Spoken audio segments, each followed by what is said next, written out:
Happy Friday, everybody. Happy Friday. End of the week. We made it. Once again, we made it. End of the week.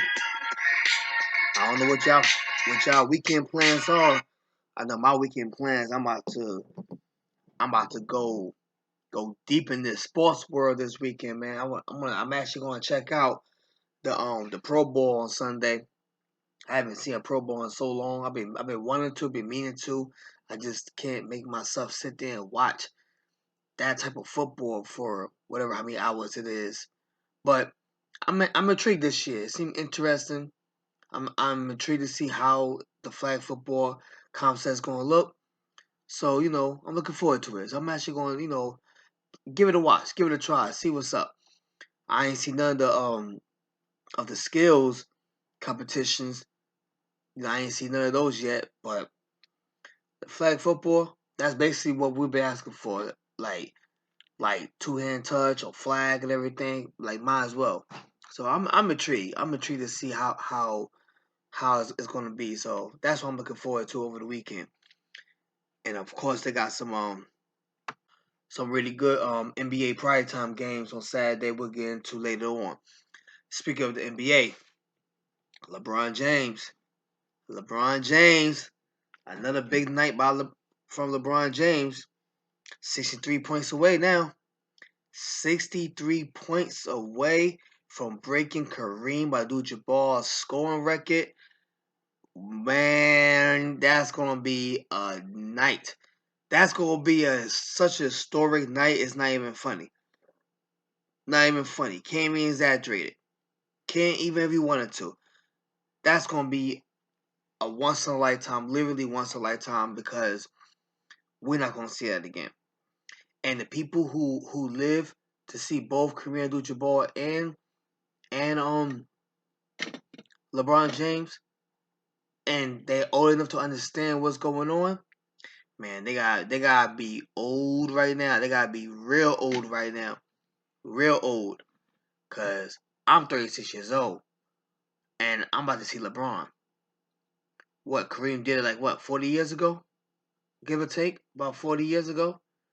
So I'll be pushing 80 for me to see both. And that's if I was born, 40 years ago. You know what I'm saying? Like, nah, man. It's a once in a lifetime. It's a once in a lifetime opportunity right here. We're not going to see this again. A lot of us is not. A lot of us not going to see us again. The ones who are going to see us again are going to be little kids that's like 5 years old right now. That's going to be about 70, 80, maybe even 90 years old the next time somebody do it. Unless the scoring continue how it is. Unless you got players continually putting up 50 points like his seriously layups. Like players are scoring 50 points like his layups right now. It seems like every big night of NBA basketball, somebody's pulling up 50 points or 60 points. Dame Lillard been putting up like 40 points like he's a scorer like that. I wish he is. He is a scorer like that, but the way he's scoring this season, you would think he have like 4 or 5 scoring titles, and he don't. So what's stopping him from doing this? Basically, his whole career this consistently. If Dame Lillard was doing it this consistently throughout his whole career, he probably would have at least been in the NBA Finals, even if his team is not much, because you had more he had better players than LeBron's 2007 Cavs. LeBron didn't have a CJ McCollum. So he's putting up points like it's nothing. Giannis putting up points like it's nothing. Jokic is putting on triple doubles like it's nothing. So it gets me thinking maybe somebody will break LeBron's scoring record more sooner than we think. Just because the game is so different and everybody is scoring so rapidly now that I could see it happen. I could see somebody breaking LeBron's record about 20 years from now or 30 years from now. I could see it happening. But We ain't gonna look at the future that much, man. We're gonna look at the right now. The right now, LeBron's on his way, 26 points. In Thursday's game against the Pacers, and they needed every point of it because the Pacers was doing them dirty in the beginning of the game. In the beginning of the game, doing a straight dirty. Lakers end up coming back. Lakers win by 112, 111. LeBron James 63 points away from breaking Kareem's record, and it looks like it could happen by next Tuesday against OKC or next Thursday against the Milwaukee Bucks. Both games will be on TNT, televised TNT.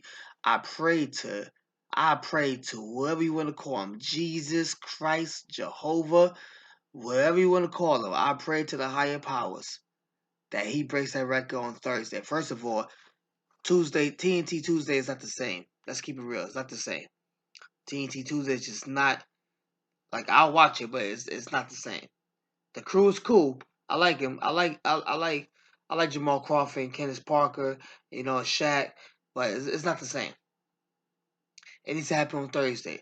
It needs to happen with Ernie, Chuck, Kenny, and Shaq. That it needs to and I don't want it to happen on a bad team. I don't want it to happen to OKC. I want a team I'm going to remember. I want a matchup I'm going to remember. I'm going to remember LeBron and Giannis going head to head. You know what I'm saying? Giannis probably gonna score like 45 points in this game. LeBron might score like 22, but that's enough to break the record. So that's all we're going. That's what we're gonna talk about. It's like when Steph broke the 3-point record last season. It was a big televised game. On I believe it was on TNT. I believe that's what I want to see, man. I want to see LeBron do it against the Bucks. Nothing against the Bucks, just because the Bucks is a great team on TNT Thursday. Please do not let it happen on TNT Tuesday. And they do have a game on Saturday, but for that to happen, he got to score 63 points. His career high is 61. They ain't happening. So we're looking at Tuesday and Thursday. I think I believe Saturday they're playing the Hornets. I believe. I'm not 100% sure about that, but I believe so. I believe they're playing the Hornets on Saturday. I could see him getting about 26, 28 points on Saturday. And then he might get another 20 pointer against OKC on Tuesday. And the only thing he needs is about 22, 20, 18 points more on Thursday against Milwaukee. And come on, let's go. Let's do it, baby. At the Krypton.com Arena in Los Angeles on TNT Thursday against Giannis and Antetokounmpo, right? Breaking Kareem Abdul-Jabbar's scoring record. Can't write this. Oh, needs to happen. It needs to happen. Speaking of the Bucks, what a game they had Thursday night against the Clippers. Clippers was up 21 points in the third quarter. The last time the Bucks led the game was 39-38 sometime in the second quarter. It was a Clippers game the rest of the way. Up 21 in the third. Now it wasn't up 21 in the fourth, but still was up pretty big. And by the 4-minute mark of the fourth quarter, or close to the 4-minute mark, the Clippers couldn't score. They couldn't score if their life depended on it, if their livelihood depended on it, if their family depended on it. Couldn't score. Not one player. Not Kawhi. Paul George couldn't score. Anybody on that Clipper team couldn't score. And the Bucks went crazy. And more particular, Giannis went crazy. 18 points in the fourth quarter alone. In the fourth quarter alone, 18 points. Needed every last point. Needed every last point to make sure they got that win. Outstanding outstanding basketball by the Bucks in the fourth quarter. Outstanding. They came back. Giannis finished the game with 54 points and 17 or 18 rebounds. I want to say 18 rebounds.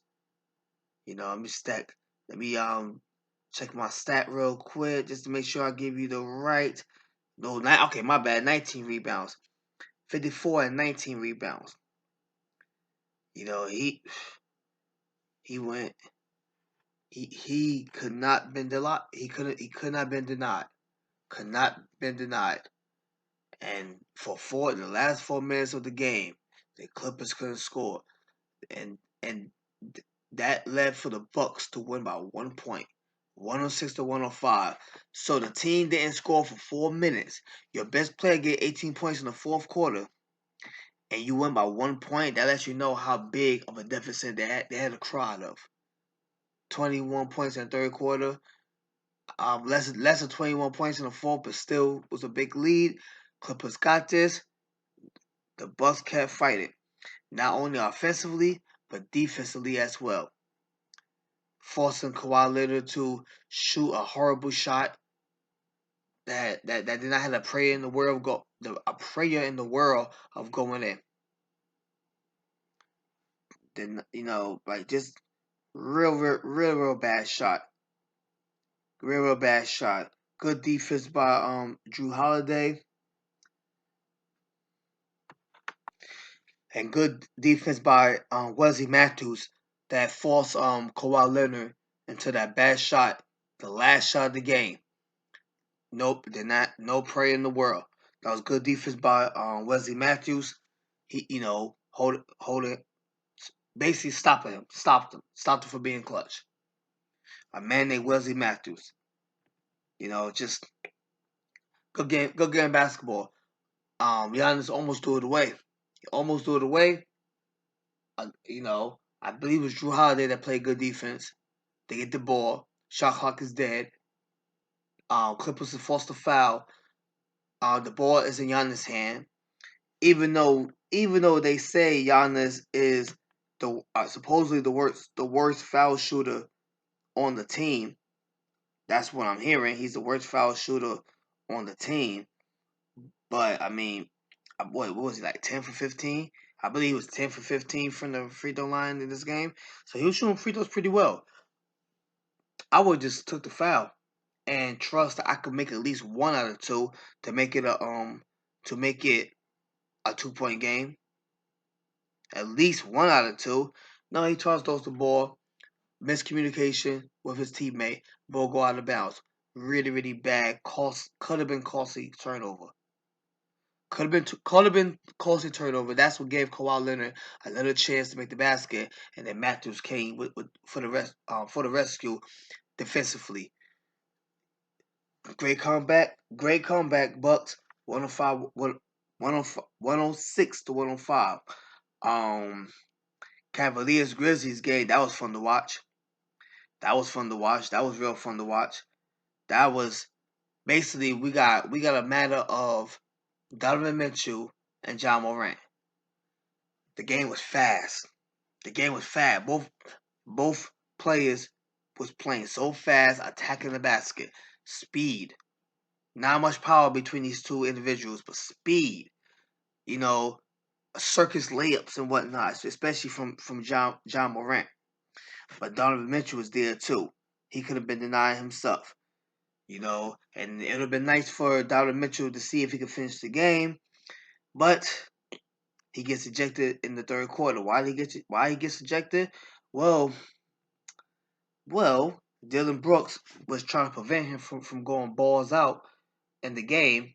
While Mitchell was attacking the basket, trying to go for a layup. They fighting for the ball, and Dylan Brooks just went nuts. I don't know. He hit Donovan Mitchell, and Donovan Mitchell got a little testy. Yes, these are testicle jokes that I'm